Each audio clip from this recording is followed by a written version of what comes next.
Bonjour mon très cher journaliste Roma Bola. Vous êtes pasteur de l'Ange et la Tabernacle à Kinshasa. Nous parlons avec vous aujourd'hui de coronavirus, cette pandémie qui fait rage sur le plan international, je peux dire même mondial et national en République démocratique du Congo.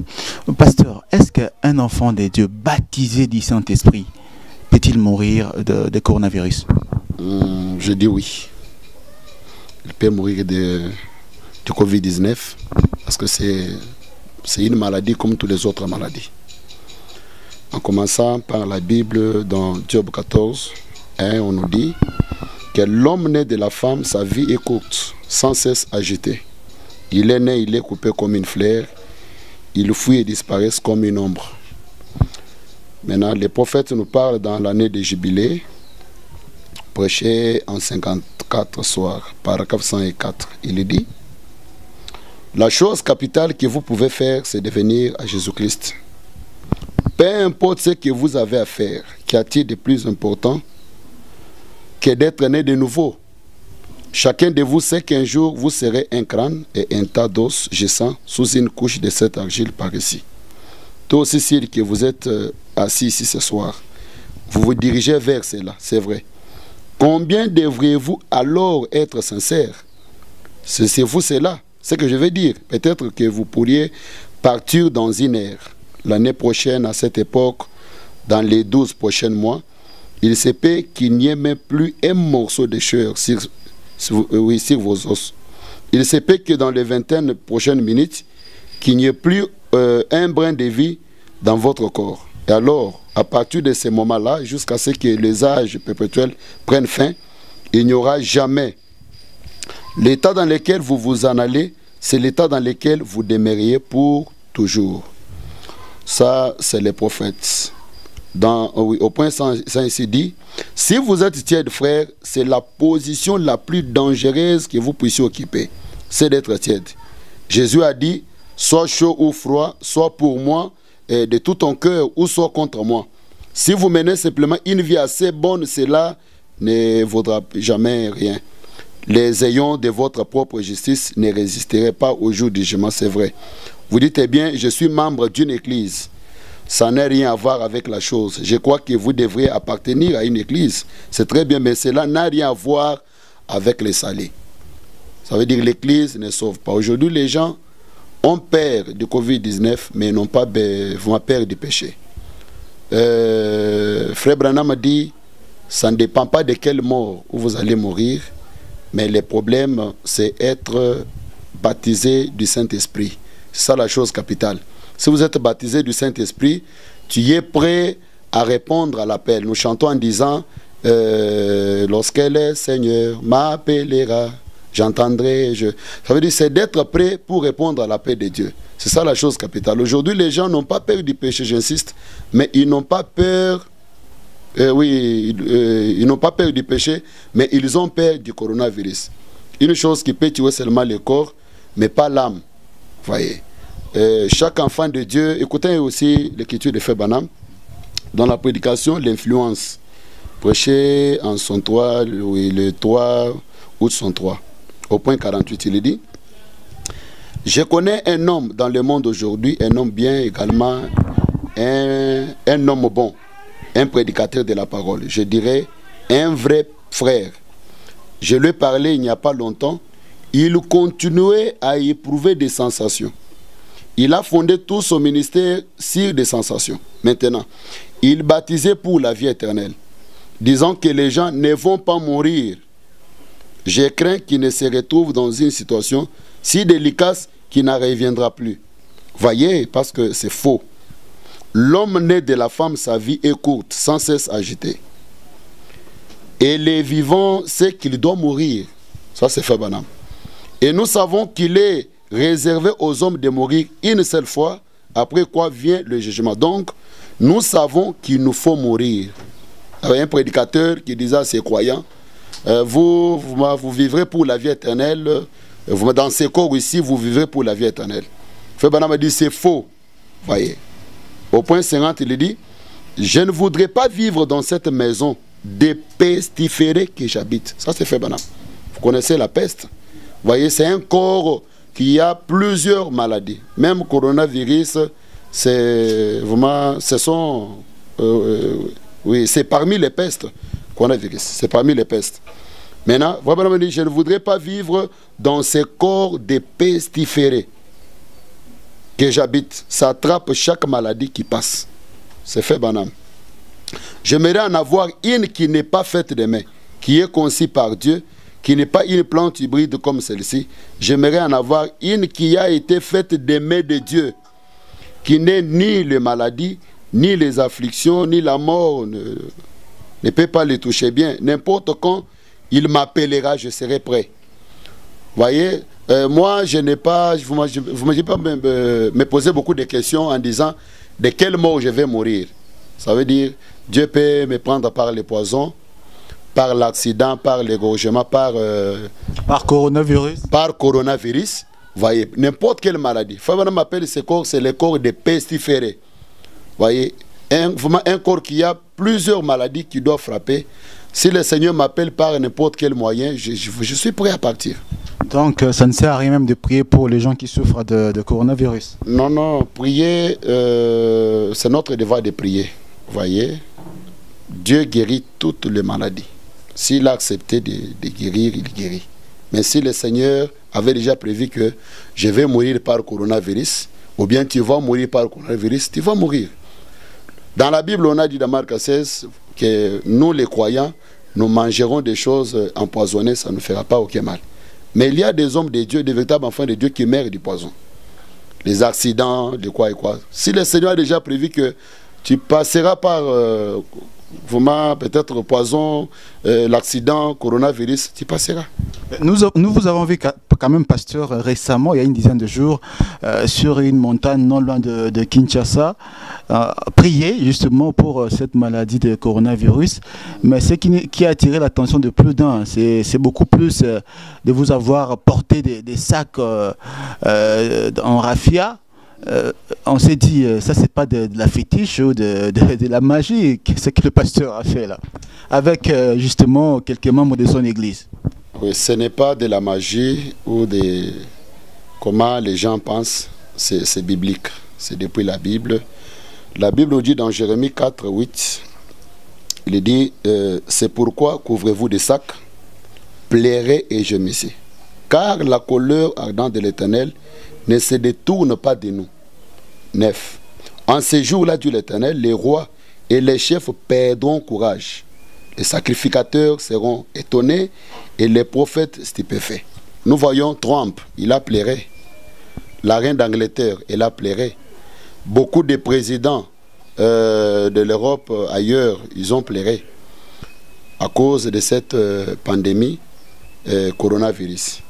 Ça veut dire, la Bible avait déjà prédit qu'ils vont pleurer, ils seront vraiment étonnés.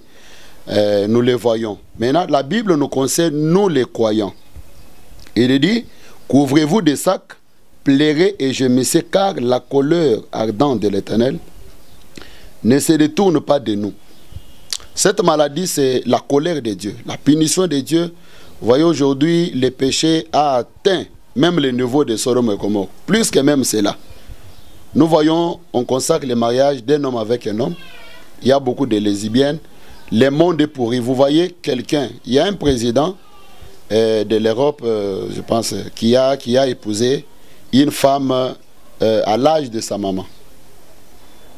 Vous voyez, où va le monde aujourd'hui? Nous voyons les histoires qui se passent, la haine. Quelqu'un qui a l'amour de bâtir, de faire quelque chose de bon, mais il sera taquiné, combattu par ses propres frères. Oui, ses propres frères. Quelqu'un qui a de bonnes ambitions pour les pays, mais vous verrez qu'il sera combattu. C'est ça la colère de Dieu sur le monde avec cette pandémie. La haine, le convoitise, que ce soit seulement moi, que ce soit... Mais si quelqu'un fait quelque chose de bon, applaudissez pour lui, encouragez-le. Voyez, comme vous savez que se passe dans notre pays aujourd'hui. Alors, pasteur, vous avez lu donc une portion de la parole au niveau de la Bible, justifiant réellement que ce que vous avez fait en portant le sac, c'était bon. Alors, est-ce que le prophète William Marion Branham lui aussi en a parlé, ou lui aussi de son vivant a porté des sacs de raffia comme vous l'avez fait? Branham, il a parlé. Il a parlé pour porter les sacs. Je n'ai pas vu quelque part là, le prophète a parlé. Il a porté les sacs. Mais quand même, il a enseigné. Il a enseigné. Dans la prédication, le chemin du retour, prêché le 23/11/1962, au point 18, il dit, Dieu veut se manifester dans son peuple. Vous voyez. Et l'Église veut faire remarquer auprès des gens un plus grand nombre de gens, de plus grandes foules, des personnes plus riches et des choses semblables, des gens bien habillés. C'est ce qui nous a plongés dans les chaos où nous sommes. Il serait mieux que tous nous revêtons des sacs. Ça c'est fait Branham. Je vais encore rejouer la bande. Il dit, il serait mieux que nous tous, nous revêtions des sacs. Je préférerais voir l'Église dans cet état-là, mais cependant remplie de l'Esprit. Dans la prédication, regardez à l'invisible, au point 4, prêché en 1950, Frère Branham a dit, vous savez, la meilleure arme que l'Amérique a en ces temps de crise, ce sont des gens qui craignent et prient Dieu. C'est la meilleure. Cela vaut plus que toutes les bombes et toutes les tanks que nous pouvons fabriquer. Dieu combattra toujours pour son peuple.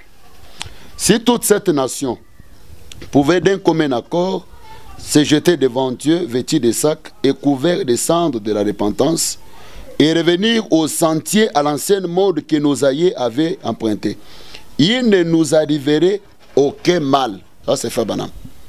Est-ce que nous sommes aussi au moment de crise? Oui. Voyez. C'est presque partout.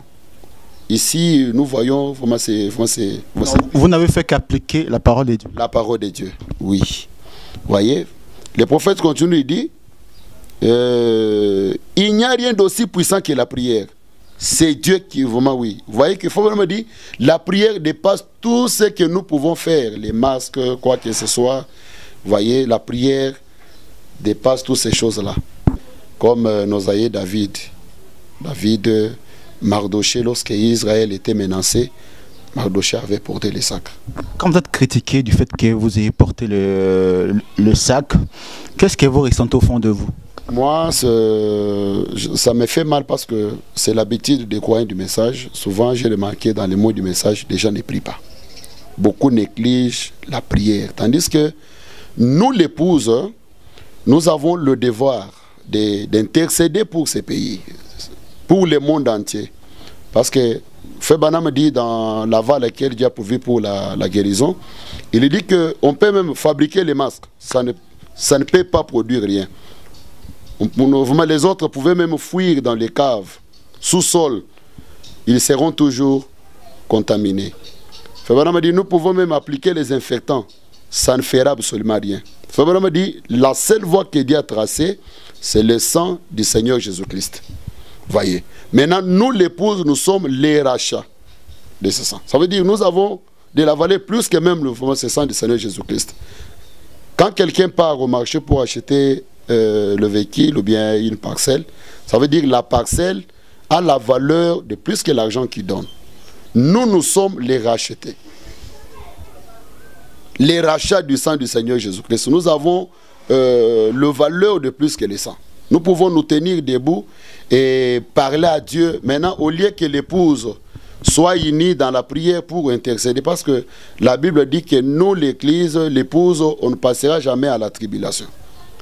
Tandis que nous sommes ici, la grâce coule encore. Ça veut dire que nous sommes obligés d'intercéder à cause de nous, l'épouse. Surtout notre pays, le Congo des Belges. Lorsque William Branham était venu ici, il a fait 2 jours là-bas. Il a passé 2 nuits à Memlink. Il a passé une nuit là-bas, 2 nuits.